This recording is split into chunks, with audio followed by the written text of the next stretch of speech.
السلام علیکم سچے مسلمانوں اور پیارے پاکستانی، سب سے پہلے آپ کا بے حد شکریہ کہ آپ نے چینل کو سبسکرائب کر رکھا ہے اور روزانہ آنے والی ویڈیو کو تفصیل سے غور سے دیکھتے ہیں، سنتے ہیں، خصوصی طور پر اس نیت کے ساتھ ہم اپنے دین پر عمل کر کے نہ صرف اپنے دین کی سربلندی کے لیے کام کریں گے بلکہ اپنے آپ کو بھی اپنے دین کے عین مطابق بنانے کی کوشش کریں گے تاکہ مسلمان قوم، پاکستانی لوگ جو ہے ان کی ویلیو میں اضافہ ہو اور بہتری آئے ان حالات میں جن پر ہم اڑتے رہتے ہیں، پریشان ہوتے ہیں اور سوچ بچار کرتے رہتے ہیں۔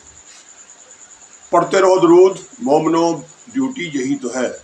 پڑھتے رہو درود مومنو، ڈیوٹی یہی تو ہے۔ سارے جہاں کی مومنو، ڈیوٹی یہی تو ہے۔ صلی اللہ نبینا، صلی اللہ محمد، صلی اللہ شفیعنا،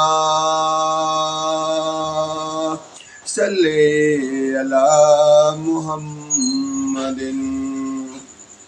سچے مسلمانوں اور پیارے پاکستانی، آپ جو کمنٹس دیتے ہیں ان کا جواب بھی کوشش کرتا ہوں کہ اس کے ایک باقاعدہ ویڈیو بنا دی جائے۔ اسی طرح سے میں پوری کوشش کرتا ہوں کہ آپ لوگوں کو وہ بات بتاؤں جو میں نے خود حدیث پڑھ رکھی ہے یا قرآن پاک باقاعدہ جو بھی ترجمہ کیا جاتا ہے اس کو درست آپ تک پہنچانے کی کوشش کرتا ہوں۔ اس کے باوجود آپ رہنمائی کر سکتے ہیں، کیونکہ میں کوئی عالم دین نہیں ہوں، میں نے کوئی خاص تعلیم حاصل نہیں کر رکھی، لیکن اس کے باوجود جو اپنے ساتھ ہوتا ہوا دیکھا ہے، جو آس پاس ہوتا دیکھتا ہوں، اور ساتھ ساتھ جو احادیث سن رکھی ہیں، پڑھ رکھی ہیں، ان پر تصدیق کرتا ہوں، پھر اس کے بعد بات کرتے ہیں۔ تو آپ کی رہنمائی کا بھی شکریہ، اسی طرح سے آپ وقت نکال کے جو دیکھتے ہیں ویڈیو، اس پر بھی آپ کا شکریہ۔ آتے ہیں آج کی حدیث کی طرف۔ ہمارے پیارے آقا حضرت محمد مصطفیٰ صلی اللہ علیہ وآلہ وسلم کا فرمان ہے، جنت میں ایسے لوگ داخل ہوں گے جن کے دل چڑیوں کی طرح نرم ہوں گے۔ صحیح مسلم حدیث نمبر 2840 2840۔ سچے مسلمانوں اور پیارے پاکستانیوں، ہمارے آقا حضرت محمد صلی اللہ علیہ وآلہ وسلم اپنی پیاری امت کی رہنمائی کرتے ہوئے آج کی حدیث میں یہ بتا رہے ہیں کہ جنت میں جو لوگ داخل ہوں گے وہ کیسے ہوں گے، یعنی ان کا دل کیسے ہوں گے، اور وہ کون لوگ ہوں گے۔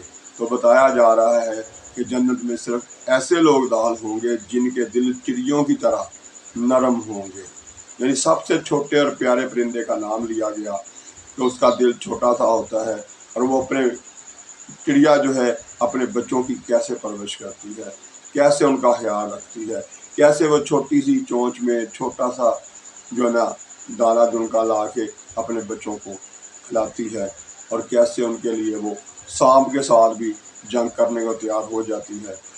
تو یہ بتانے کا مقصد یہ ہے کہ اتنا ان کا دل نرم ہوتا ہے۔ اسی طرح سے مومن جو ہے، جو مسلمان ہے، اس کا دل بھی اتنا ہی نرم ہونا چاہیے۔ اب ہم کیا کر رہے ہیں، ہم اس پر غور کریں گے۔ ہمارا رویہ اپنے گھر والوں کے ساتھ بھی انتہائی سخت، جن کا نرم ہے ان کا شکریہ، ان کو شاباش دیتا ہوں، لیکن بہت اکثریت جو ہے وہ غلط راستے پر چل رہی ہے۔ اپنے ہمسایوں کے ساتھ سخت رویہ، اپنے جاننے والوں کے لیے ہر وقت بغض، کینہ، مخالفت، منفی سوچ ہمارے دلوں میں بھری ہوئی ہے۔ اسی طرح سے اپنے ملک والے کے لوگوں کے ساتھ، اپنے ہی ملک میں رہنے والوں کے ساتھ سختی کرنا، پھر اس کے بعد چلے جائیں عالمی سطح پر، تو وہاں پر دیکھ لیجئے کشمیر میں جو کچھ ہو رہا ہے وہ ظلم کب سے ہم دیکھ رہے ہیں، ہم نے اس کے لیے کیا کیا۔ فلسطین میں اس وقت تازہ ترین اسرائیل جو کچھ کر رہا ہے، اتنی زیادہ ظلم کے باوجود ہمارے دلوں میں کہاں نرمی اپنے فلسطینیوں کے لیے، جو کہ اسرائیل ظلم کر رہا ہے، اس کے خلاف مخالفت میں ہم نے کیا کیا، کتنی آواز بلند کی، کتنی اسرائیل کی مصنوعات کا بائیکاٹ کیا، اور فلسطینیوں کے لیے یہاں سے امداد گئی یا ہم خود مدد کو پہنچے، کتنا پیار آیا اپنے فلسطینیوں پر، اور کتنا جہاں سخت رویہ ہونا چاہیے تھا امریکہ کے خلاف، انڈیا کے خلاف، اسی طرح سے موجودہ دور میں اسرائیل کے خلاف، وہ ہمارے اندر کہاں ہے؟ اور اسی طرح سے اگر ہمارے حکمران سو رہے ہیں تو انہوں کو اصل میں جگانا عوام نے ہوتا ہے۔ یہ یاد رکھیے گا، اصل ہمدردی عوام کی ہوتی ہے، حکمرانوں کی نہیں ہوا کرتی، اس لیے کہ وہ تو عیاشی میں مصروف ہوتے ہیں، ان کے پاس مراعات ہوتی ہیں لمبی چوڑی، ان کے اوپر ڈالروں کی بارش ہو رہی ہوتی ہے، وہ اس کے آغوش میں، اس کی پیاری نیند میں سو رہے ہوتے ہیں۔ ان کو جگانا کس نے ہے؟ عوام نے، پاکستانیوں نے، پوری دنیا کے مسلمانوں نے۔ کہ یہ جو ظلم ہو رہا ہے فلسطین میں اور اسرائیل کر رہا ہے، اس کا ہاتھ روکنے کی ہم نے کوشش کر دی، اور ہم کیا کچھ کر سکتے ہیں؟ کیا وہ کر رہے ہیں؟ ہم اسرائیلی مصنوعات کا بائیکاٹ کر سکتے ہیں، لیکن نہیں کر رہے۔ ہم فلسطینیوں کے لیے امداد جمع کر سکتے ہیں، نہیں کر رہے۔ ہم سوشل میڈیا پہ فلسطینیوں کے لیے آواز بلند کر سکتے ہیں، نہیں کر رہے۔ جو کر رہے ہیں وہ آٹے میں نمک کے برابر ہے۔ کچھ ڈر کے بیٹھے ہوئے ہیں، اور کچھ ویسے ہی یہ سوچتے ہیں کہ جدھر امریکہ ہوگا ادھر ہم ہوں گے۔ کیا یہ کوتاہی نہیں ہے کہ ہم نے اپنے رب کو بلا دیا اور امریکہ کو خدا مان لیا؟ امریکہ کے ساتھ ہمیں اپنے آپ کو جگا کر سامنے لانا ہے، اپنے آس پاس کے لوگوں کے ساتھ بات چیت کر کے۔ ہر وقت جب بیٹھ کے غیر ضروری گفتگو کرتے ہیں تو اس وقت ہم کیوں فلسطین کی حمایت میں بات نہیں کرتے؟ کیوں امریکن جو ہیں، اسرائیلی جو ہیں، ان کے خلاف بات کیوں نہیں کرتے؟ یہ ساری ہماری کوتاہیاں ہیں۔ کہاں جائیں گی ہماری 5 وقت کی نمازیں جب رب نے وہ منہ پر دے مارے گا قیامت کے دن کہ تم نے میری مخلوق میں مجھے ماننے والوں کے ساتھ ظلم ہو رہا تھا، تم نے ان کے لیے کیا کیا تھا؟ کیا یہ جو ہم کر رہے ہیں ہمیں نظر نہیں آ رہا؟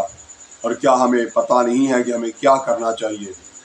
سب کچھ پتہ ہے، سب کچھ جانتے ہیں، لیکن کر نہیں رہے۔ کیا اس کوتاہی کی وجہ سے ہمیں شرمندہ نہیں ہونا پڑے گا اپنے پیارے آقا حضرت محمد صلی اللہ علیہ وآلہ وسلم کے سامنے قیامت کے دن؟ میرے پیارے پاکستانیوں اور سچے مسلمانوں، اپنی اپنی جگہ پر جو کچھ آپ کر سکتے ہیں، یعنی جہاں جہاں بھی ہم اپنے فلسطینیوں کی حمایت میں بات کر سکتے ہیں وہ کرنی چاہیے، اور جہاں جہاں بھی ہم اسرائیل کے خلاف بات کر سکتے ہیں، اس کی مصنوعات کا بائیکاٹ کر کے اس کے ہاتھوں کو روک سکتے ہیں۔ اسی طرح سے اپنے حکمرانوں کو جھنجھوڑ سکتے ہیں، جگا سکتے ہیں۔ کس طرح سے ان کے خلاف احتجاج کی آواز بلند کیجیے، چاہے وہ میڈیا ہو، چاہے وہ عملی طور پر ہو، جہاں جہاں جو کچھ جس کے بس میں ہے اسے کرنا چاہیے، تاکہ ہمیں آنے والے کل میں اس دنیا سے جب ہم چلے جائیں تو پھر قیامت کے روز اللہ تعالیٰ کے سامنے جو ہماری سب سے بڑی طاقت ہے اس کے سامنے ہمیں شرمندہ نہ ہونا پڑے۔ اسی طرح سے اپنے پیارے نبی حضرت محمد مصطفیٰ صلی اللہ علیہ وآلہ وسلم کے سامنے شرمندہ نہ ہونا پڑے، جو ہمارا سب سے زیادہ پیار ہے، جس کی خاطر ہم جانے دینے کو تیار ہیں۔ تو کیا ہمیں نظر نہیں آ رہا کہ ہمارے آقا حضرت محمد صلی اللہ علیہ وسلم نے کیا کہا تھا؟ مومن کی شان کیا بتائی تھی کہ ایک مسلمان کو سوئی کی تکلیف کے برابر بھی تکلیف ہو اور وہ پورے مسلمان محسوس نہ کریں، وہ مسلمان اپنے آپ کو چیک کر لیں۔ تو کیا مسلمان ہیں؟ ہمارے اوپر یہ ساری باتیں لاگو ہیں، ان پر غور کرنا، پھر ان کے لیے ڈٹ جانا، پھر اس کے بعد جو کچھ ہو سکتا ہے وہ کرنا، یہ ہمارا کام ہے۔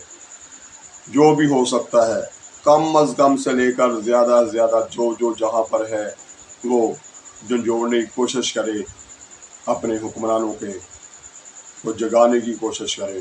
اس کے بعد پھر اسی طرح سے فلسطینیوں کی امداد کا بندوبست کرے، اسی طرح سے اسرائیل کی مصنوعات کا بائیکاٹ کرے۔ تو ہمارے اندر یہ خامی ہے، اس ساری خامی کو ختم کریں۔ اللہ تعالیٰ ہم سب کو ہمت دے، توفیق دے کہ ہم اپنی آواز فلسطینیوں کے لیے بلند کریں اور اسرائیل کے خلاف آواز بلند کریں، اپنے حکمرانوں کو جگائیں۔ آئندہ ویڈیو تک کے لیے اللہ حافظ۔ پاکستان زندہ باد۔